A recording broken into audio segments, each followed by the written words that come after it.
right, everyone, this is Tim with the Online Big Blue, bringing you the best in New York Giant sports talk and entertainment. I don't know what day it is. It's Thursday, June 3rd. We're going to get closer to the mandatory minicamp. That'll be fun. I think that starts on the 8th. So we got like 5 more days.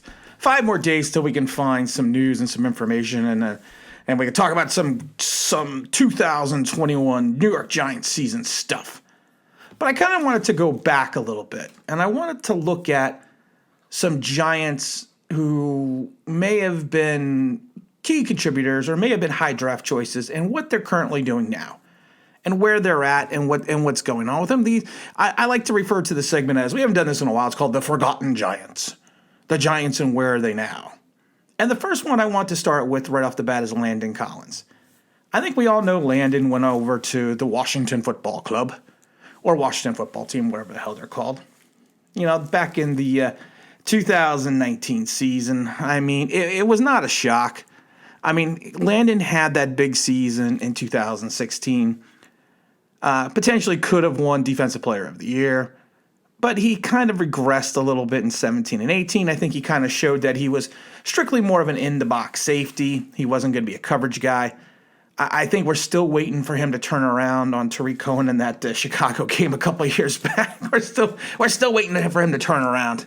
So, but it was one of those guys when he left, it was like, I wouldn't want to say it was a dagger to the heart because we knew he was going to leave because we knew he wanted a big contract. And he got 6 years, $84 million from Washington. There was no way the Giants were going to pay for that, pay for what Landon Collins had become in 2018. Not a bad player, not a great player, but a player that would, could fill a role on a roster and be a high contributor. But we never really felt he was going to reach back to that 16 level. Now, in 19, he did play in 15 games, had 117 tackles, 78 solo, 39 assists, 1 sack, 2 forced fumbles. Great season. No, he had some problems in coverage. He did win the Defensive Player of the Week for his, I forget what week that was. But he did once win. I think it was week 6. Yeah, it was week 6 that he was the Defensive Player of the Week. I mean, he kind of was what we thought he was going to be in Washington. And when we played him the couple times, he was exposed a little bit for just a player he is and player he was. And there's nothing wrong with that. He is a good in-the-box safety quasi-linebacker. What I laugh about is he would be a perfect fit in the Patrick Graham system. 150% he would be a perfect fit. And he could fulfill not only the safety position, but the linebacker position as well. Be the in-the-box guy and a destructive force like, he was back in 16. I could easily see that. But it's neither here nor there because we weren't going to give him $84 million over 6. So this is his 3rd season in Washington. He was hurt most of last year. So we hope he's going to come back strong for his own career's sake, not for the Washington football sake. But we hope, I always wish all former Giants well. And I hope he turns his career around that was kind of derailed a little bit by injury. The other player I wanted to talk about is going to be our old buddy, Eric Flowers. 1st round pick, number 9th overall, 2015. Boy, we had some high hopes for Eric. I mean, we really felt that he was going to be that guy. Another Hurricane selection, Miami Hurricane selection. He signed that 4-year, $14 million contract as a rookie. He was a starting left tackle from week 1 and played in 15 games his rookie season. I mean, we thought he was going to have that promise. But I think we kind of all knew after that rookie season that he might not live up to expectations. He had some problems. He looked a little slow off the ball. He didn't seem to have the strength and the power that we thought he would have. I mean, did he have a good rookie season? No. Did he have a horrid rookie season? At times, yes. I mean, he was accused by former teammates of being a little bit, of being a little bit lazy. He was. It really got bad in going into his 3rd year in the league. In 15, he gave up a total of 169 pressures, which was the most by any tackle in the NFL at that time. He had numerous penalties. And I always love it because people, the venerable Pro Football Focus ranked him the 54th best tackle in the NFL. He was just bad. I mean, we had another Giant came out, and came out in 18 and said that he quit on the team. He missed multiple blocks. He had poor technique. So it was not a shock in 18 when the Giants declined his fifth-year option, making him a free agent. I mean, 18 for the 19 free agent. So it wasn't a shock. He went over to Jacksonville with Tom Coughlin.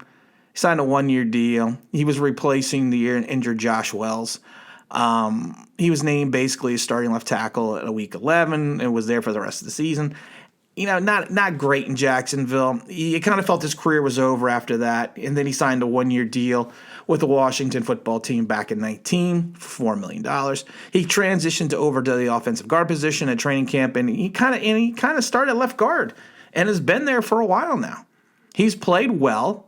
I think his size and his strength lends him more to be an interior lineman. And I don't know if the Giants ever considered that, but after his season with the Skins, of course, he went over and signed the contract, a 3-year, $30 million contract with the Dolphins.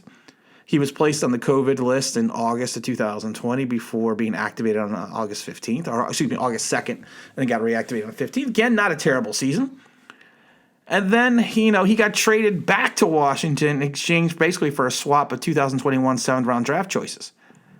I mean, is he a venerable position guard? Is he a guy that's going to set the league on fire? No, but I think he's become, if you watched him in Miami, I think he's become more of a serviceable guard. He's becoming a serviceable player. I don't think he's ever going to live up to the expectations of being that 9th overall pick in 2015. But you know what? It was interesting, to say the least, to see him transition to that guard position. And I think that, again, like I said, you don't want to wish the kid ill will. He's not a kid anymore, of course. But you do hope that you hope he excels, but you hope he does not excel against the Giants. He's just, again, one of those high-level draft picks that just didn't work out for the Giants. Another last player that I wanted to talk about is going to be our old buddy Deandre Baker. I got in trouble for calling Deandre the Nino Brown of the NFL. You know what? It's all in fun, guys. Just give it a rest. Of course, we traded up to get Deandre in the 2019 draft, 30th pick overall. He had a good career at Georgia. He wasn't a 4-year starter, but he did play all 4 seasons from 15 to 18. He showed promise in 18 as a coverage guy. He's more of a man-to-man guy. I think it was a mistake when we tried to put him in the zone when he's definitely a press cover corner. We all know the history. We all know the story. We all know what was going on. We don't know what – I should tell you this. We don't know what went on. We don't know what's true. We don't know what's not true. We know that he's found innocent, and that's all that matters. And, of course, he went on to sign with the Kansas City Chiefs back in November 19th of 2020, signed to the practice squad. He was elevated from the practice squad on December, I think, 19th, he got into a game finally, and started to show his wares a little bit. And he had a couple tackles, a couple pass defenses. Then he broke his femur on a non-contact play. It's interesting. He became only the second NFL player to suffer a broken femur during a game, especially on non-contact. And he had recorded his first sack against Justin the Duck, and he was placed on the practice squad injury reserve list in January of 2021. The Kansas City Chiefs re-signed him back in February of 19. He's kind of been a little bit of a disappearance. There hasn't been much news and much information about him. It turned out that he did show up to the voluntary OTAs, but he did not practice or participate. There's not 100% certainty when he is coming back in Kansas City. I know Kansas City has a very full roster, I'm not going to say a full roster, but they have quite a number of defensive backs on their roster right now. I mean, are they all going to make the team? Probably not. But, there's a bunch of guys on that roster. And they really need to find some proven contributors at the defensive back position. I mean, you got players like, what's his name, Watson, Hughes. You got to hope that they're hoping that they pan out. You got, what's his name, Keys and Anderson. I think Character and Clemens, Key. The other guys is Key, Patterson. I mean, they've gone through a lot of defensive backs over over the last season. They're saying that they're going to keep 4 safeties and 4 defensive backs, depending on the talent. They're hoping that Deandre comes back. They're hoping that he contribute, but he is really coming off a major injury, and they have to wait and see how that's going to play out. Now, I'd be curious to see what happens once we get into more of the mandatory camps. I mean, I don't think he's going to be able to go until probably middle of training camp. But like I said, you don't know with that break.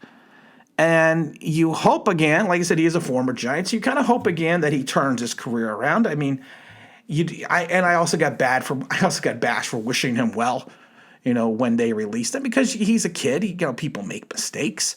I jokingly, called him Nino Brown because, hey, he seems like he wanted to, from the stories, he seems like he wanted to be the NFL quintessential gangster, the OG. Of course, we all know the only OG is me, because I am the oldest Giant YouTuber in the history of YouTube. But we hope that, you hope he can turn his career around. You hope he can make something of himself. But like I said, it's going to be interesting if he recovers from that injury and how it works out for him in Kansas City. And again, this is Ted with Online Big Blue, bringing you the best in New York Giants sports talk and entertainment. And as always, if you can if you can subscribe, if you're going to play, you know what I mean? That'd be awesome.